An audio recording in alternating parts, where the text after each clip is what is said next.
육대장. 신선한 양지, 건강한 대파, 오래 끓인 사골 육수. 육개장 한 그릇에 온 힘을 다하니까 건강하다.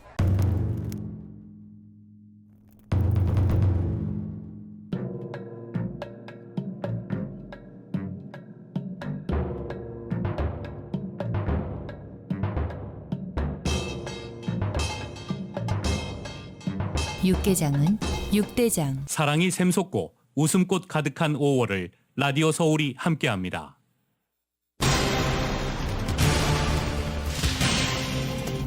바이든 대통령과 케빈 메카시 하원 의장이 연방정부 부채 한도 상향 문제를 논의하기 위해 백악관에서 세 번째로 만났지만 합의에 이르지 못했습니다. 하지만 양측 모두 디폴트를 피하기 위한 초당적 합의 필요성을 강조했습니다. 어제 협상에서는 공화당이 바이든 행정부에 예산 지출 삭감을 요구했지만 백악관 측이 과도하다는 입장을 보였고, 바이든 대통령이 부유층을 대상으로 하는 신규 세금 부과를 밀어붙이자 이번엔 공화당이 거부했습니다.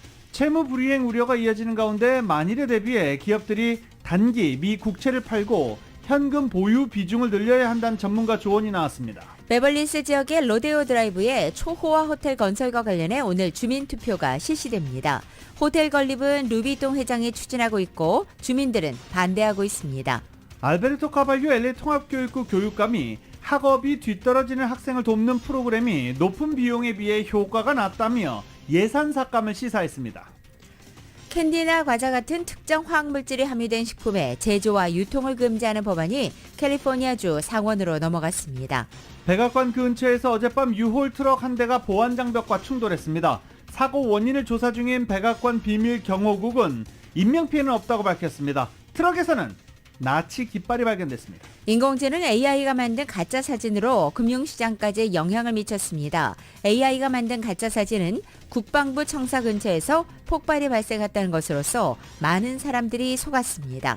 공화당의 유일한 흑인 상원 의원인 팀 스캇 의원 2024년 대선 도전을 공식 선언했습니다. 공화당 대선 경선이 가열되기 시작했습니다. 한편 공화당의 글렌 영킨 버지니아 주지사도 대권 도전을 저울질하면서 트럼프 대항마로 급부상하고 있습니다.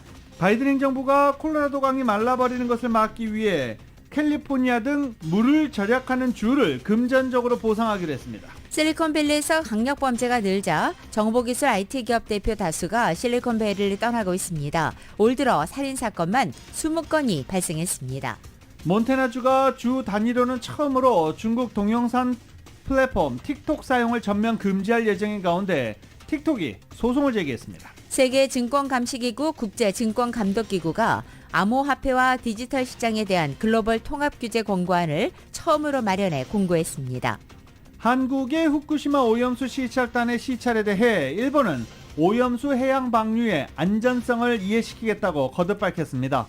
여기서 한 발 더 나가 후쿠시마산 농수산물 수입 해제까지 언급하고 나섰습니다. 중국에서는 최근 다음과 카카오에 이어서 한국의 최대 포털 사이트인 네이버까지도 차단됐습니다. 한중 관계 악화와 내부 인터넷 통제 강화 움직임에 연장선으로 풀이됩니다. LA 레이커스가 덴버와 플레이오프 서부주 결승 4차전에서 111대 113으로 패해 시리즈 전적 4패로 파이널 진출에 실패했습니다. 덴버는 창단 후 처음으로 NBA 파이널에 진출했습니다. LA 다저스가 아틀란타와의 경기에서 8대6으로 승리했습니다. 아틀란타에서 다저스로 이적한 프레디 프리먼이 역점 3점 홈런으로 친정팀에 비수를 꽂았습니다. 오늘 뉴욕 증시는 하락 출발한 가운데 현재는 홈조세 보이고 있습니다. 원달러 환율은 1312.7원으로 마감했습니다. 남가주 오늘도 대체로 흐리고 LA 한인타운 낮 최고 기온 68도 예상됩니다. 이 시간 주요 뉴스는 하늘 위 호텔 세계 최대 항공기 아시아나항공 A380에서 차별화된 서비스를 만나보세요. 고국까지 편안하고 안전하게 모시는 아시아나항공 제공입니다.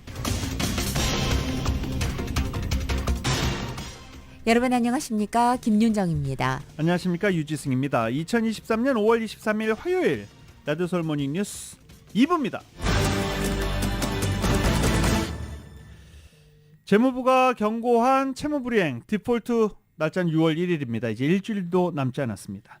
이런 가운데 어제 바이든 대통령과 케빈 메카시 하원 의장이 연방정부 부채 한도 협상을 이어갔습니다. 합의하지 못했습니다. YTN입니다.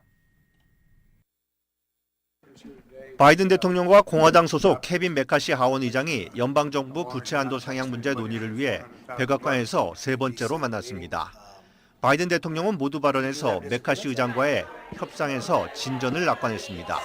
We're optimistic we may be able to make some progress because we both agreed default's not really on the table. We got to get something done here.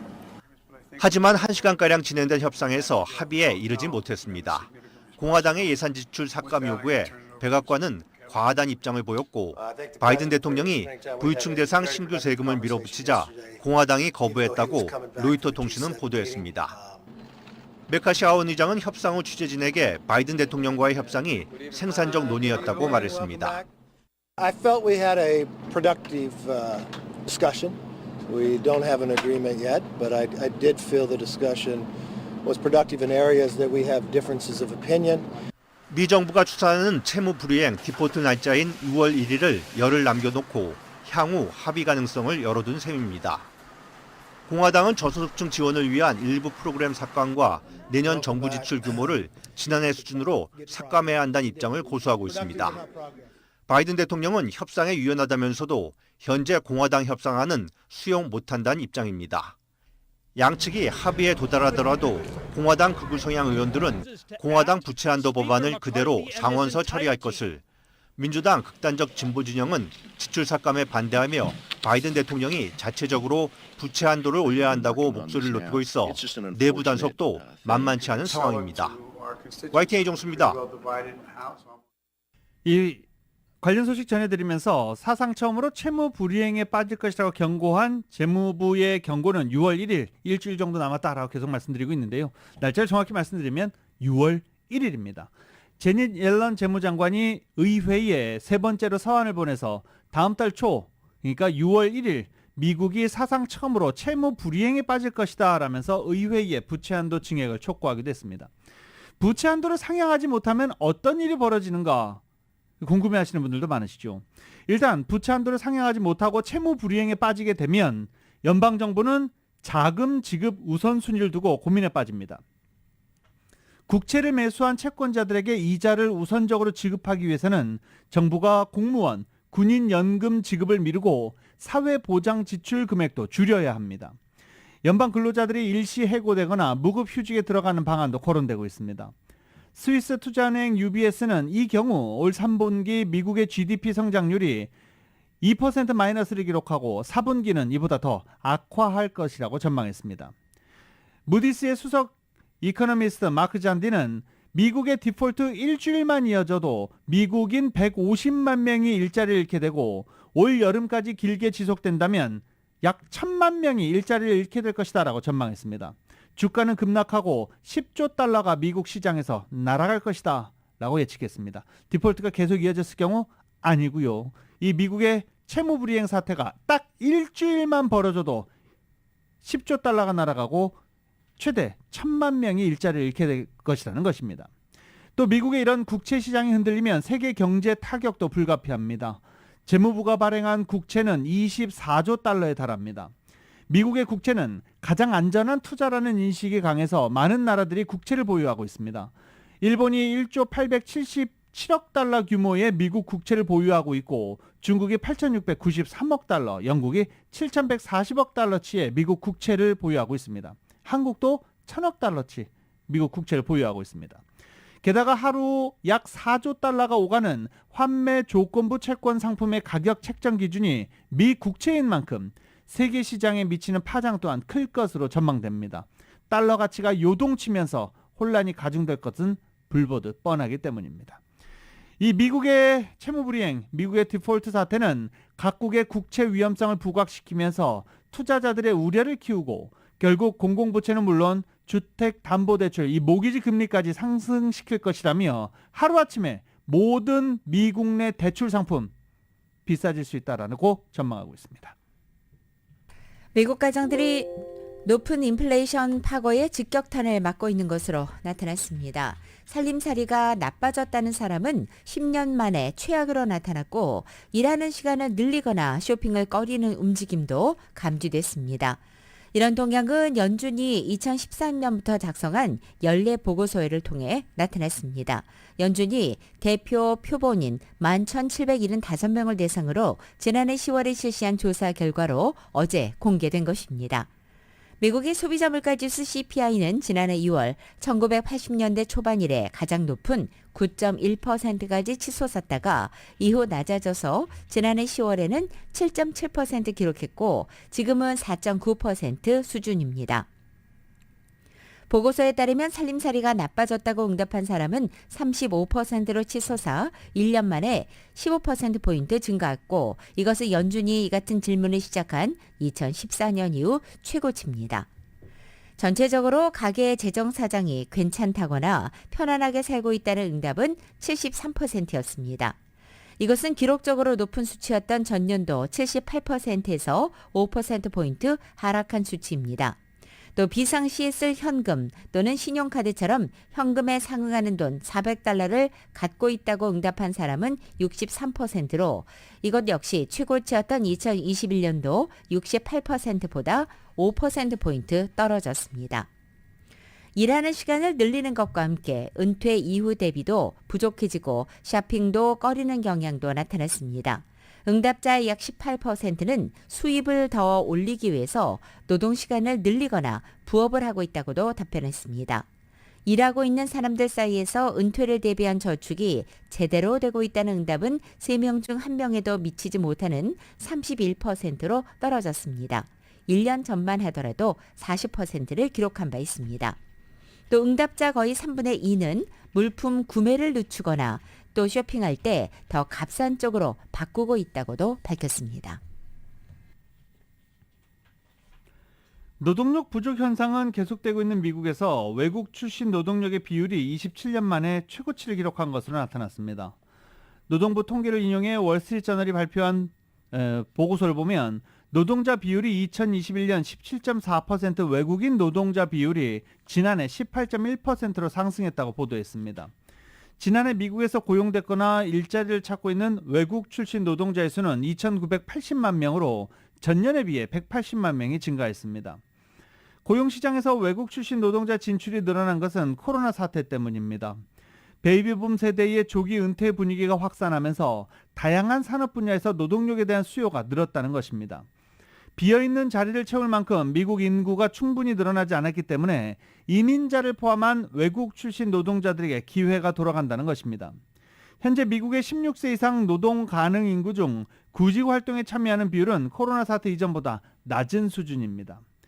노동시장 분석업체 라이트캐스트의 엘리자베스 크로프누 선임 이코노미스트는 현재 미국 고용시장에서 공급 증가는 모두 이민자들로부터 나오고 있다고 지적하고 있습니다. 이 이민자들 어떻게 들어오는 걸까요? 취업 비자만 바라보고 있는 사람들에게는 궁금한 부분입니다. 이런 부분에 대해서는 이민법 변호사와 상담하시면 여러 길이 열려 있는 것 같습니다. 오늘 발표된 노동부 통계에서 외국 출신 노동자로 분류된 수치는 합법적인 이민자를 포함해 난민, 임시 체류자, 학생 모두 포함되어 있습니다. 연준의 고강도 긴축 정책으로 중소기업의 자금 조달이 크게 위축되고 있다고 월스트리트저널이 어제 보도했습니다. 이에 따르면 통상 은행 대출보다 이자율이 낮은 미국의 중소기업청 SBA 대출 평균 금리가 두 자릿수가 되면서 중소기업의 대출이 크게 감소했다는 것입니다. 실제로 유타주 솔트레이크시티 소재의 출판사 이자드 잉크는 올해 직원을 3배로 늘리고 프리랜서 편집자와 디자이너를 고용해서 기술 플랫폼을 강화하고 기업 상대 판매를 확대할 계획이었습니다. 하지만 은행 대출 이자율이 지난해 5.6%에서 무려 10.62%까지 높아지면서 이 같은 성장 계획을 포기하고 부채를 줄이는 데 집중하기로 했다는 것입니다. 이에 비해서 페이스북의 모회사 메타 플랫폼은 이번 달 5년 만기가 4.6%, 30년 만기는 5.75% 등의 다양한 금리로 85억 달러 규모의 채권을 발행하면서 대기업들은 오히려 훨씬 좋은 조건으로 자금을 조달해 대조를 이루고 있습니다.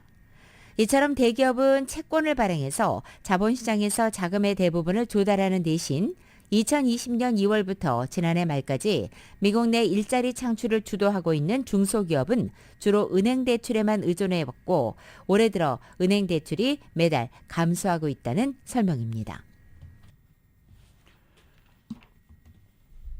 한때 뉴 미디어의 총화로 불렸던 바이스 미디어 그룹에서 최대 주방 욕실 용품 업체 베드베스 앤 비욘드까지 미국 내 기업 파산이 증가하고 있다고 CNN이 보도했습니다. 특히 지난주 최소 48시간 이내, 이틀 이내에 대기업 7개사가 무더기로 파산 보호 신청을 하는 등 구조조정 속도가 빨라지고 있다는 것입니다. 블룸버그 통신은 부채 5천만 달러 이상의 기업 관련 자료를 분석한 결과 이틀간 파산 보호 신청 건수로는 2008년 이후 가장 많은 것이라고 전했습니다. 특히 소매 기업들이 소비자들의 구매 변화에 쉽게 영향을 받기 때문에 현재 경제 환경에서 가장 큰 타격을 받고 있다고 전했습니다.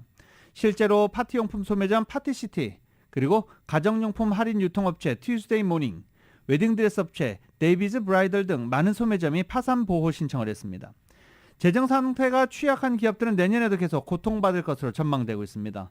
또 연준의 지속적인 금리 인상이 기업 파산 증가에 영향을 미친 것으로도 분석되고 있습니다. 투자정보업체 비스포크 인베스트먼트 그룹의 창업자 폴 히키는 금리 상승이 기업의 재무제표에 시차를 두고 영향을 미칠 것이라며 금융위기 당시를 돌아보면 시장은 2009년 3월 바닥을 친 후 그해 내내 호전됐는데도 불구하고 기업 파산은 계속 이어졌었다라고 덧붙였습니다. 라디오 서울 모닝뉴스 2부 미국 소식은 정말 핫하고 촉촉하고 맛있는 사상 최고의 맥도날드 버거가 있습니다. 그 누구보다 먼저 먹고 싶은 맥도날드 제공입니다.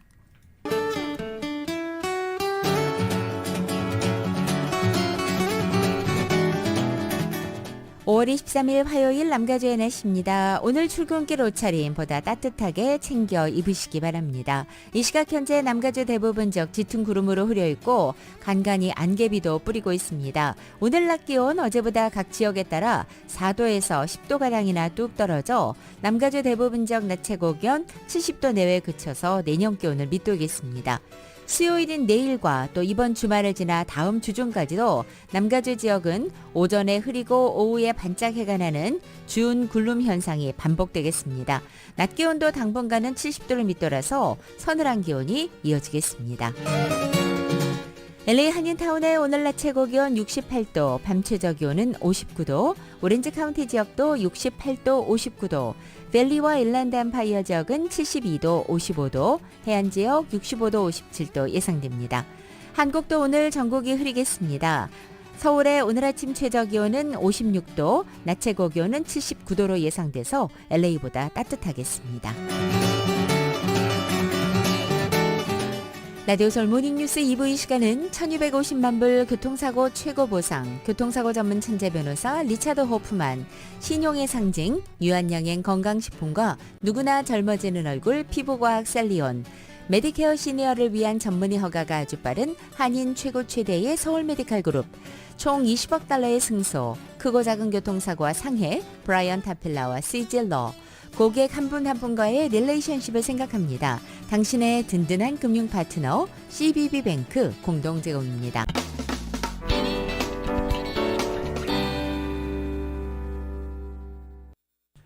라디오솔 모닝뉴스 함께하고 계십니다. 이 베벌리힐즈 로데오 드라이브에 초호화 럭셔리 호텔이 건설될 예정입니다. 지금 건설 추진 중인데 이 지역 주민들이 반대하고 있습니다. 때문에 오늘 주민투표를 할 예정입니다. 그런데 이 초호화 럭셔리 호텔 건립을 누가 추진하느냐? 루이비통 모네 헤네시 그룹의 버나드 아노 회장이 진두지휘하고 있습니다. 지어질 가능성이 크죠? 정연호 기자가 보도합니다. 루이비통 모해 헤네시가 로데오 드라이브에 건립 추진 중인 초호화 호텔 베버리힐즈 쉐방블랑 프로젝트는 이미 수년 전에 베버리힐즈 시의회의 승인을 받은 바 있습니다. 하지만 이 지역 주민들 사이에서 로데오 드라이브에 대형 호텔이 들어오면 미관상 좋지 않고 과도한 개발 프로젝트가 바람직하지 않다는 이유 등으로 반대 의견도 적지 않은 데다 로컬 11 유니온이 거세게 개발 프로젝트에 반대하고 나서면서 이 개발권은 23일 주민 발의안으로 붙여져 유권자들이 결정하게 됐습니다. 로컬 11 유니온이 건립안에 반대하는 이유는 베버리힐즈 시의회가 이 건설 프로젝트를 승인하면서 저소득층 주민들을 위한 어포더블 하우징 조항을 삽입하지 않았다는 점입니다. 대신 베버리힐즈 시는 건립 프로젝트를 승인하면서 호텔 수익의 상당 부분을 시 정부의 세금으로 납부하도록 했습니다. 시 정부와 루이비통 헤네시 그룹이 맺은 계약 조건을 보면 루이비통 모해 헤네시 그룹은 호텔을 건립하는 대가로 2,600만 달러를 시 정부의 제너럴 펀드에 제공하고 추가로 베버리힐즈시의 문화와 아트 프로그램에 200만 달러를 도네이션하도록 돼 있습니다. 호텔 운영에 대한 세금으로 수익의 14%, 또 추가 세금으로 5%를 더 낸다는 조건이어서 호텔이 건립되면 앞으로 30년 동안 베버리힐즈시는 7억 2,500만 달러의 세수를 얻게 될 전망입니다. 로컬 11 유니온은 베버리힐즈에서 단순 노동직에 종사하는 근로자들이 많은데 이들 단순직 노동자들이 베버리힐즈 근처에 마땅한 주거시설을 얻기가 어렵다며 시의회가 베버리힐즈에서 일하는 이들 노동자들을 위해 어포더블 하우징 유닛을 마련해줘야 한다는 입장입니다. 베버리힐즈 시내에 150여 개의 어포더블 하우징 유닛이 있는데 이 유닛들 가운데 7개 유닛만 빼고는 나머지 유닛들은 전부 시니어층을 위한 어포더블 하우징입니다. 주민투표를 앞두고 루이비통 모해 헤네시 그룹은 건립안을 성사시키기 위해 선거 캠페인에 280만 달러라는 거액을 투입했습니다. 23일 베버리힐즈 주민들은 투표에서 두 가지 안건에 표결하게 되는데 하나는 호텔을 짓도록 하기 위해 베버리힐즈 시정부가 로컬 지역의 건립 규정을 수정한 것을 인정하느냐고 또 하나는 이번 개발에 대해 시정부 승인 자체를 인정하느냐 두 가지입니다. 둘 중 하나라도 통과가 안 되면 건립 계획은 중단됩니다. 라디오 서울뉴스 정현호입니다. LA 통합교육부가 학업에 뒤처진 학생들을 돕는 프로그램에 대한 예산을 감축하기로 했습니다. 이 소식을 비롯해 로컬 소식을 이은 기자가 종합해드립니다. 알베르토 카바로 LA 통합교육부 교육감이 학업이 뒤떨어지는 학생들을 돕는 교육부 프로그램인 프라이머리 프로미스가 높은 비용에 비해 효과가 높지 않다는 이유로 예산 삭감, 나아가 프로그램 폐지에 나서자 학부모들이 반발에 나섰습니다. 2020년에 출범한 프라이머리 프로미스는 유치원부터 3학년까지 학생들 가운데 선별되는 학생들을 대상으로 읽기와 수학 부분에서 교사와 어시스턴트들이 하루에 30분에서 60분가량 튜터링을 제공하는 프로그램입니다. 프로그램 수의 학생들은 정규 수업이 끝난 뒤 프로그램을 수강하는데 교사 1명당 30명에서 45명의 학생들을 한 그룹으로 만들어 튜터링이 진행되며 뒤처진 진도를 따라잡은 학생들은 프로그램을 떠나게 됩니다. 현재 프라이머리 프로미스는 교육군의 450군데 초등학교들 가운데 305군데에서 제공하고 있습니다. 그러나 카바로 LAUSD 교육감은 예산이 너무 많이 소요된다며 프라이머리 프로미스의 예산을 삭감하는 대신 20군데의 중학교에 읽기 교사를 추가로 고용하고 200여 명의 코치들을 고용해 학생들의 영어 학습을 더 효과적으로 도울 것이라는 입장을 전했습니다. 하지만 많은 학부모들과 교사들이 프라이머리 프로미스 프로그램의 효과를 많은 학생들이 보고 있다며 이 프로그램을 보존하기 위한 온라인 캠페인에 나섰습니다. 화학물질이 함유된 식품의 제조와 유통을 금지하는 법안이 주 상원으로 넘어갔습니다. 제시 가브리엘 주 하원 의원이 발의한 AB 4182 지난주 주 하원에서 압도적 지지를 받으며 통과되었습니다. AB 418은 적세사무 염료와 이산화티듐, 브로산칼륨, 프로펙 파라벤 등이 포함된 제품의 제조와 판매, 그리고 유통을 금지하는 내용을 담고 있습니다. AB 418이 통과될 경우 식음료 회사들은 캘리포니아주에서 제품을 판매하기 위해서는 레시피를 변경해야 됩니다. 만약 레시피를 변경하지 않을 경우 스키틀즈나 젤리빈, 핫타말테 등의 판매는 금지됩니다. 하원을 통과한 AB 418은 몇 주 안에 상원에서 심의될 예정입니다. 롭 본타 가주 검찰총장이 가주주지사 출마를 신중하게 고려하고 있다고 밝혔습니다. 롭 본타 가주 검찰총장은 19일 가주주지사 출마를 고려하고 있다고 말했습니다. 2026년 게빈 뉴섬 주지사의 임기가 만료되는 가운데 롭 본타 검찰총장이 출마를 선언하면 가주주지사 출마를 선언한 베티 이 가주 감사원장, 엘레니 쿠리나키스 가주 부지사와 함께 선거 캠페인에 나서게 되는 것입니다. 라디오 서울 뉴스 이은입니다. 앞으로 고등학교 신입생 9학년 학생들은 2년제 커뮤니티 칼리지 이중 등록 프로그램에 자동 등록할 수 있게 될 전망입니다. 캘리포니아 116개 2년제 대학을 총괄하는 캘리포니아 커뮤니티 칼리지 총장에 취임하는 소냐 크리스천이 야심차게 추진하는 공교육 개혁안입니다. 이중 등록은 9학년부터 12학년 학생들이 고등학교 재학 중에 커뮤니티 컬리지에서 제공하는 과목을 함께 수강할 수 있는 프로그램입니다. 현재 9학년 학생의 단 6%만 등록하고 있는데 자동으로 등록을 시키겠다라는 공교육 개혁안을 소냐 크리스천 신임 총장이 추진할 계획입니다. 코로나 팬데믹을 거치면서 급감했던 미국 내 한인 유학생 수가 지난해 상당폭 반등해서 다시 6만 명 선을 회복한 것으로 나타났습니다. 여전히 팬데믹 이전 수준과는 미치지 못하지만 올 들어 코로나 관련 비상사태가 모두 해제되면서 올 가을 학기부터는 유학생들이 다시 돌아와 증가세를 볼 수 있을지 주목됩니다. 연방국토안보부 산하 이민세관 단속국이 최근 발표한 통계에 따르면 미국 내 한인 유학생은 2019년 8만 4,071명에서 코로나 사태였던 2020년 6만 8,217명으로 약 19% 급감했습니다. 이후에 2021년 5만 8,787명으로 감소세가 이어지다가 지난해 다시 6만 명대를 회복한 것입니다. 아직은 코로나 사태 이전에는 미치지 못하지만 2020년 수준에 근접하면서 한인 유학생 수 회복세가 가시화됐다는 점에서 의미가 있는 것으로 분석됩니다. 올해부터는 코로나 비상사태가 종료돼 본격적인 포스트 코로나 유학 수요 회복이 예상되고 있어서 올 가을 학기에 새롭게 등락하는 한국 출신 유학생들의 증가세가 기대되고 있습니다. 로컬뉴스 김지윤 기자가 정리합니다. LA 한인회가 오는 31일 정신건강 워크숍을 개최합니다. LA 한인회와 LA 카운티 정신건강국이 공동으로 오는 31일 오후 6시 LA 한인회관에서 두 번째 정신건강 워크숍을 개최합니다. LA 한인회에선 LA 카운티 정신건강국과 함께 한인들의 정신건강에 대한 인식을 개선하고 약 10여 개의 세분화된 주제들을 통해 정신건강 세미나를 매월 시리즈로 지속적으로 실시합니다. 그 두 번째 순서는 우울증을 주제로 문화가 우울증에 미치는 영향, 슬픔과 우울증의 차이, 적절한 도움의 시기를 알아보는 시간을 제공합니다. 이번 워크숍은 누구나 무료로 참석 가능하며 LA 카운티 정신건강국 전문가들이 한국어로 진행합니다. 신청이나 문의는 LA 한인회 사무국 전화 323-732-0700으로 문의하면 됩니다. US 메트로 은행의 리누드 지점이 한 달 전 소프트 오픈을 통해 영업을 시작했고 22일 시애틀 지역 한인 단체장과 고객분들을 모시고 그랜드 오프닝 행사를 개최했습니다. 리누드 지점은 시애틀 인근 H마트 리누드 지점 내에 위치하고 있으며 6년 전 설립한 시애틀 대출사무소를 지점으로 전환해 풀 뱅킹 서비스를 제공하게 됐습니다. 리누드 지점은 US 메트로 은행의 7번째 지점이고 타주에 오픈한 첫 번째 지점입니다.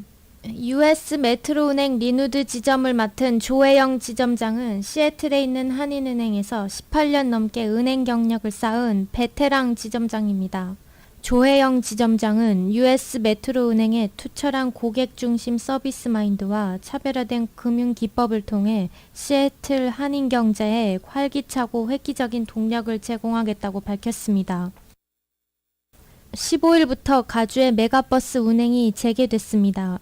메가버스는 LA, 애너하임, 베이커스필드, 프레스노, 샌프란시스코, 오클랜드, 세크라멘토를 매일 3회씩 운행할 계획입니다. 버스 내에는 휠체어 접근이 가능한 화장실과 파워 아울렛이 마련되어 있습니다. 5시간 이상이 소요되는 구간일 경우엔 중간에 편의시설에 정차합니다.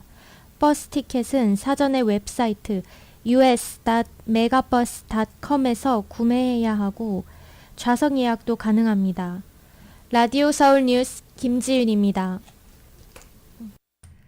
저희 라디오 서울 방송과 한국TV가 주최하는 제3회 교육 세미나가 열립니다. 바뀐 대학 입시와 미국 사회라는 주제로 오는 7월 15일 오전 10시부터 1125 크랜셔길에 위치해 있는 EK 아트 갤러리에서 열립니다. 이 참가하는 학생들 가운데 선별해서 3명에게는 장학금도 제공됩니다. 이번 교육 세미나는 각계 교육 전문가를 초청하고 또 미국 주류사회에 당당히 입성한 한인 2세들이 바뀌고 있는 입시 대응 전략과 또 급변하고 있는 미국 사회에서의 성공을 보다 심도 있게 논의하면서 아울러 경험담도 나눌 수 있는 기회가 제공됩니다. 실질적으로 도움이 되는 토론회도 함께 되고 또 실질적으로 도움이 되는 이번 교육 세미나에 참가하기 위해서는 예약을 하셔야 됩니다.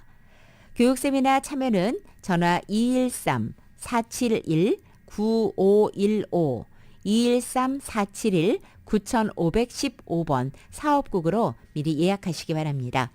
이번 교육 세미나는 7월 15일 오전 10시부터 EK 아트갤러리에서 열립니다. 차세대 한인단체 네켈 주최로 오는 6월 17일 다음 달입니다. 6월 17일 LA 다운타운에서 코리안 무비나잇 행사가 열린다고 합니다. 관심 있으신 분들은 6월 17일 달력에 체크해 놓으시기 바랍니다. 6월 17일 오후 5시 30분부터 11시까지 다운타운 글로리아 몰리나 그랜드파크에서 코리안 무비나잇 행사를 개최합니다. 이날 행사엔 2020년 아카데미 시상식에서 4관왕을 차지한 봉준호 감독의 영화 기생충이 상영될 예정이며 푸드트럭에서 한국 음식도 판매할 예정입니다. 네켈은 상명을 통해 한국 컨텐츠 인기에도 불구하고 지금까지 미국에서 한국 영화를 단독으로 야외에서 상영한 적이 없다며 한국 문화를 더 많은 사람에게 알리기 위해 이번 행사를 마련했다고 전했습니다. 월마트가 애완동물 원격 진료 서비스를 무료로 제공할 계획입니다. CNBC 방송이 어제 월마트가 애완동물 원격 진료 서비스 업체인 퍼프와 협력해서 월마트 플러스 고객을 대상으로 1년간 무료 서비스를 제공할 것이라고 보도한 것입니다. 월마트의 이 같은 움직임은 로열티 프로그램의 가치를 더하고 또 아마존 프라임과의 경쟁력을 높이기 위한 것으로 해석됩니다. 한편 월마트 플러스는 연회비가 $100이며 아마존 프라임은 $140를 내고 있습니다. 다만 아마존 프라임은 프라임 비디오와 아마존 뮤직 등의 서비스를 추가로 제공 중이고 이런 가운데 이번 월마트의 애완동물 원격 진료 서비스는 주민들의 관심을 사로잡는 현명한 방법이라는 평가를 받고 있습니다. 한인타운에 거주하시는 분들, 특히 시니어분들은 아유 맛있는 햄버거 우리도 먹고 싶은데 좀 멀어, 가기가 불편해 라고 하시는 분들 많으시죠. 인앤아웃 가려면 왠간히 조금 불편함이 좀 있습니다. 그리고 또 쉑쉑, 야 얘기는 많이 듣는데 어딘 줄 알아야지. 네, 한인타운에 들어옵니다. 프리미엄 버거 체인 쉑쉑이 LA 한인타운에 첫 지점을 오픈합니다. 윌셔와 웨스턴 애비뉴 코너의 솔레어 콘도 상가 1층에 이 쉑쉑 매장이 들어설 예정입니다. 오는 6월 말 혹은 7월 중 오픈을 계획으로 현재 공사가 진행 중입니다. 오렌지 카운티 한인 커뮤니티의 한인 정치력 신장을 위한 단체가 출범했습니다. 오렌지 카운티 한미 지도자 협의회로 명명된 이 단체는 지난 20일 오전 부에나파 커뮤니티 센터에서 한인 커뮤니티 지도자를 포함해서 150여 명이 참석한 가운데 폴최 초대 회장 취임식을 겸한 발족식을 가졌습니다.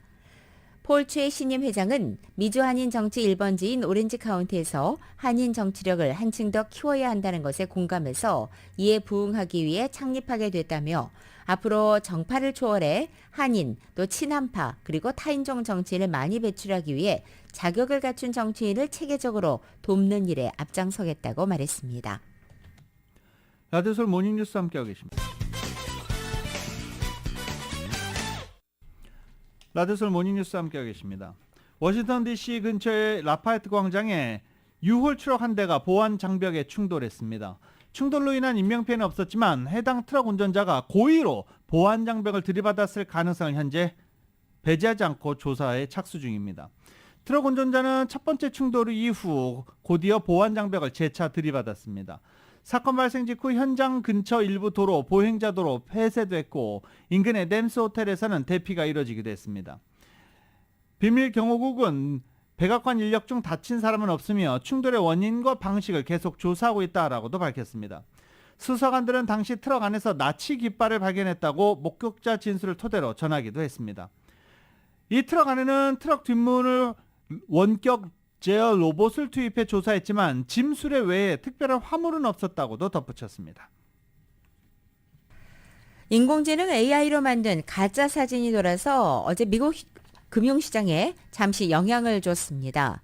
미국 국방부 청사 주변으로 검은 연기가 치솟는 이 사진이 인공지능이 만든 가짜 사진이었습니다. KBS의 보도입니다. 미국 국방부 청사 부근에서 검은 연기가 치솟는 이 사진. 현지 시간 22일 아침 미국에서 트위터를 타고 급속하게 번졌습니다. 트위터 사용자들은 이 사진을 근거로 국방부 청사 근처에 폭발이 있다는 소식을 앞다퉈 공유했습니다. 팔로워 100만 명이 넘는 월가의 유명 블로거에서부터 러시아의 해외 선전 매체까지 묻지마 트윗 행렬에 동참했습니다.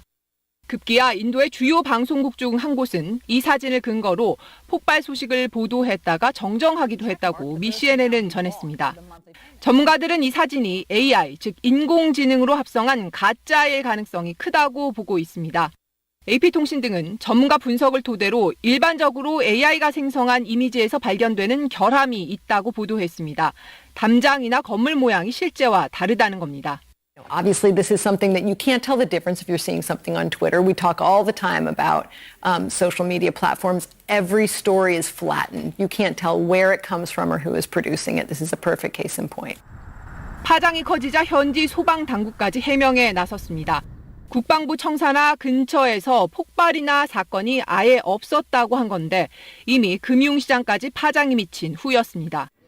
스탠더드앤푸어스 500 지수는 사진이 퍼진 시간대에 0.3% 가까이 하락했고 안전자산으로 여겨지는 미국 국채와 금 가격은 한때 급등하기도 했습니다. 미 언론은 쉽게 조작된 이미지가 일상의 혼란을 일으켰다며 AI로 만든 가짜뉴스 우려가 커지고 있다고 전했습니다. KBS 뉴스 이하경입니다. 미국인 5명 중 1명만이 나라가 올바르게 가고 있다라고 생각하는 여론조사 결과가 나왔습니다. 시카고대 여론연구센터는 미국의 성인 1680명을 대상으로 조사한 결과 응답자 21%만 나라가 올바른 방향으로 가고 있다라고 밝혔습니다. 지난달 조사도 25% 높진 않았습니다. 그래도 그 25%보다도 4%포인트가 감소한 수치입니다. 공화당의 유일한 흑인 상원의원인 팀 스캇 의원이 어제 2024년 대선 도전을 공식 선언하면서 이 공화당 대선 경선이 가열되고 있습니다. 스캇 의원은 어제 자신의 모교인 찰스턴 서던 대학교에서 열린 출마 선언 행사에서 우리 당과 국가는 선택의 시점에 서 있으며 피해의식이나 아니면 승리냐, 나는 자유와 희망의 기회를 선택할 것이라고 밝혔습니다.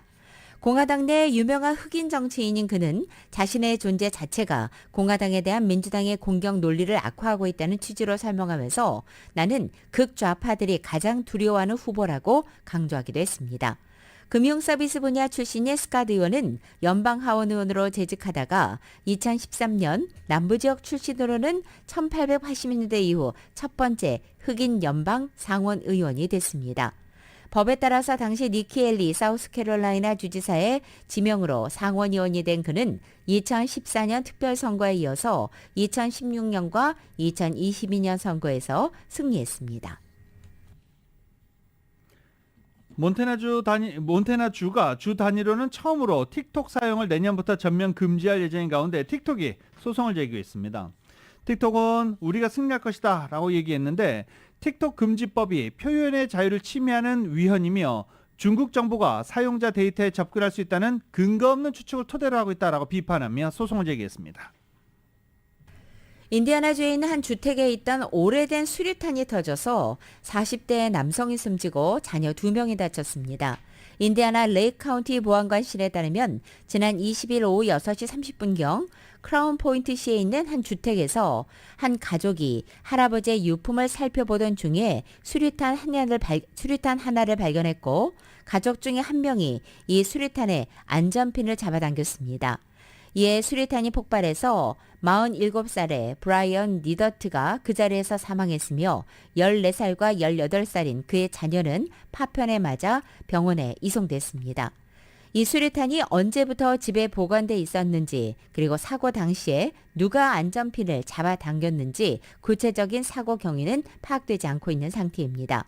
또한 유품의 주인과 피해 가족이 직계인지 또는 친척 관계인지도 아직은 확인되지 않았습니다. 우편물 절도, 우편 배달부 상대 강도 사건이 전국에서 끊이지 않는 가운데 이번에는 시카고 도심 한복판의 우체국이 통째로 범죄 대상이 됐습니다. 시카고 명소 제임스 R. 톰슨 센터 내 우체국에 20명에 달하는 떼강도가 침입했습니다. 그리고 아직 용의자를 경찰은 체포하지 못했고 피해 규모도 아직 공개되지 않은 상태입니다. 최근 곳곳에서 이런 범죄가 기승을 부려서 사법당국과 우편당국 골치를 앓고 있는데 이번에는 아예 우체국이 통째로 절도범들의 타겟이 됐습니다. 미국 테크 기업들의 요람인 실리콘밸리에서 강력 범죄가 늘어나 이곳에 둥지를 틀었던 IT 기업 대표 다수가 영국 런던으로 떠나고 있습니다. 샌프란시스코에서는 올 들어 현재까지 약 5개월 동안 20건의 살인사건이 발생해 작년 같은 기간에 비해 25%나 늘었고 강도 사건도 역시 15% 증가했습니다. 이 샌프란시스코만 남부 실리콘밸리의 권역의 한 축인 이 도시는 트위터뿐만 아니라 우버, 에어비앤비, 세일즈포스, 페이스북, 인스타그램 운영사 메타 같은 유력한 테크 기업이 나란히 자리 잡은 곳으로 유명합니다. 하지만 이렇게 젊은 기업들이 모여들던 활기찬 샌프란시스코는 이제 옛말이 됐다는 분석입니다. 텔레그라프는 미국을 떠난 IT 기업가들이 런던을 그 대체지로 택하고 있다고 설명했습니다. 작년 한 해 미국인은 중국인을 제치고 런던 중심과 부동산을 가장 많이 사들인 큰손 집단이 된 것으로도 알려져 있습니다. 라디오솔 모닝뉴스 함께하고 계십니다.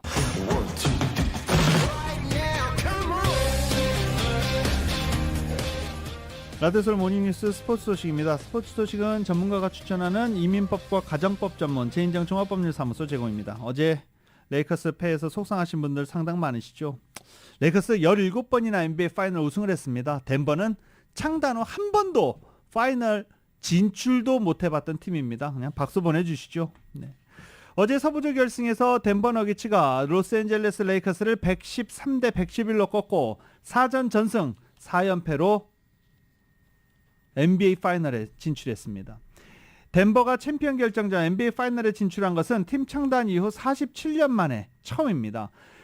덴버 너기츠는 서부조 결승에 어제까지 4번 진출을 했습니다. 4번 진출했는데 번번이 파이널 진출을 못하고 어제 처음 NBA 파이널에 진출한 겁니다. 그 앞선 3번의 서부조 결승 모두 덴버의 파이널 진출을 가로막았던 것 레이커스입니다. 네. 덴버는 그동안 레이커스한테 받았던 서름 어저께 톡톡히 복수 성공했습니다. 덴버의 간판 센터 니콜라 요키치가 30득점, 14개 리바운드, 13개 어시스트, 트리플 더블을 기록하면서 이번 플레이오프에서만 8번째 트리플 더블을 기록하면서 신기록을 작성했습니다. 덴버의 말론 감독이 그런 얘기를 했었죠. 요키치가 얼마나 대단한 일을 하고 있는지 아무도 모르고 있다. 모든 시선이 레이커스에 집중돼 있었기 때문이다. 라면서 서름을 얘기를 했었는데 일단 NBA 파이널에 진출했습니다. 박수 쳐드리겠습니다. 자, 그리고 어제 경기 후 르브론 제임스가 솔직히 말해 농구를 하면서 생각할 게 많다라고 말해서 지금 그 의미를 해석하는데 상당히 많은 언론들이 또 르브론 제임스 소식을 다루고 있는 중입니다. 은퇴를 암시한 것 아니냐라는 이야기가 나오고 있는데 제가 봤을 땐 2년 이상 르브론 제임스는 더 레이커스에서 뛴다라고 장담할 수 있겠습니다. 오랜만에 떠오른 이름입니다. 류현진. 팔꿈치 수술 뒤에 재활하고 있는 류현진 선수가 구단 원정길에 함께했다고 합니다. 오는 7월 마운드에 복귀할 거라는 전망도 나옵니다. YTN의 보도입니다. 플로리다 원정길에 함께한 류현진이 훈련복 차림으로 환한 표정을 짓습니다. 토론토는 안녕하세요 친구라는 한국어 인사로 류현진을 반겼습니다.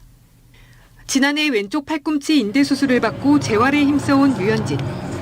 불펜 투구에 이어 라이브 피칭, 실전 투구를 한 뒤 7월에 복귀할 것으로 전망됩니다.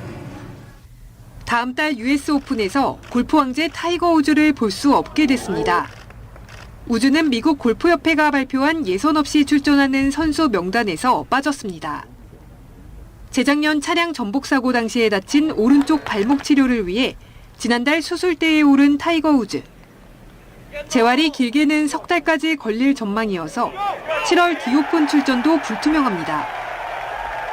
한국계 투수 데인 더닝을 상대로 타석에 선 배지환이 2루타를 만들어냅니다.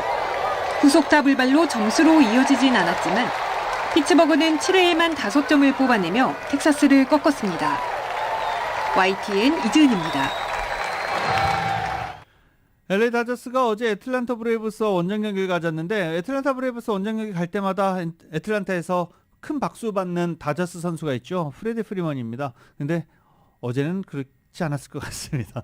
어제 역전 3점 홈런을 터뜨리면서 LA 다저스의 8대6 승리를 이끌었기 때문입니다. LA 다저스 지금 세인트루이스 카디널스부터 원정 10연전 치르고 있는 중이거든요. 세인트루이스 카디널스 주말 원정 4연전을 1승 3패로 부진하게 마쳤는데 일단 어제 애틀란타와의 경기에서는 8대6으로 어제 프레디 프리먼의 3점 홈런 등에 힘입어 8대6으로 승리를 거뒀습니다. 프리미어리그 뉴캐슬이 21년 만에 챔피언스리그 진출권을 따냈습니다. 강등권 싸움을 벌이고 있는 레스터전에서 승점 1점을 따내면서 최소 4위를 확보했습니다. YTN입니다. 뉴캐슬이 21년 만에 꿈의 무대에 나서게 됐습니다. 레스터전에서 슈팅수 15대 1의 일방적인 경기를 냈지만 골은 넣지 못했습니다. 결정적인 슈팅이 잇따라 골대를 맞고 나왔습니다. 후반전에도 골대 불운이 이어졌지만 0대0 무승부로 승점 1점을 추가한 뉴캐슬은 5위 리버풀과의 승점 차를 4점으로 벌리며 최종 라운드 경기 결과와 관계없이 4위 자리를 확보했습니다. Forwards it goes. The Champions League Knights are returning to St James's Park and Newcastle United. 2부 리그로 강등되는 세 팀은 마지막 라운드에서 결정됩니다. 사우샘튼의 강등만 확정됐고 17위 에버턴부터 18위 레스터, 19위 리즈 이렇게 세 팀은 마지막 라운드 결과에 따라 한 팀만 프리미어리그에 남게 됩니다. 2023년 5월 23일 화요일에 전해드린 라디오솔 모닝뉴스 여기서 마치겠습니다. 지금까지 진행의 유지승, 김윤정이었습니다. 라디오솔 모닝뉴스 2부 이 시간은 1250만 불 교통사고 최고 보상, 교통사고 전문 천재 변호사 리차드 호프만, 신용의 상징 유한양행 건강식품과 누구나 젊어지는 얼굴 피부과학 셀리온, 메디케어 시니어를 위한 전문의 허가가 아주 빠른 한인 최고 최대의 서울 메디칼 그룹, 총 20억 달러의 승소, 크고 작은 교통사고와 상해 브라이언 타필라와 CJ러, 고객 한 분 한 분과의 릴레이션십을 생각합니다. 당신의 든든한 금융 파트너 CBB뱅크 공동 제공이었습니다.